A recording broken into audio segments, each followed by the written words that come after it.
ফের বাংলাদেশে সংখ্যালঘু হিন্দুদের উপর হামলার অভিযোগ। এবার ঘটনাস্থল বাংলাদেশের পিরোজপুর জেলা। অভিযোগ, গভীর রাতে পরিকল্পিতভাবে হিন্দুদের বাড়িতে আগুন লাগিয়ে দেওয়া হয়েছে।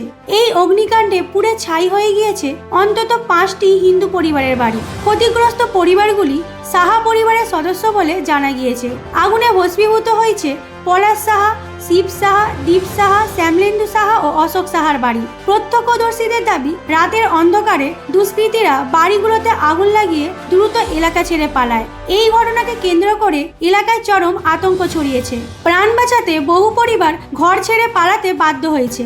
অভিযোগ, পদ্মা নদী তীরবর্তী এলাকাগুলিতে দীর্ঘদিন ধরেই সংখ্যালঘু হিন্দুরা লাগাতার হামলার শিকার হচ্ছেন, কিন্তু কার্যকর কোনো নিরাপত্তা মিলছে না। ঘটনার খবর পেয়ে দমকল বাহিনী আগুন নিয়ন্ত্রণে আনে, যদিও ততক্ষণে সর্বস্ব হারিয়েছেন ক্ষতিগ্রস্ত পরিবারগুলি। স্থানীয় প্রশাসনের ভূমিকা নিয়েও প্রশ্ন উঠতে শুরু করেছে। এখনো পর্যন্ত কোনো গ্রেপ্তারের খবর নেই। এই ঘটনায় ফের বাংলাদেশে সংখ্যালঘু নিরাপত্তা নিয়ে উদ্বেগ বাড়ল।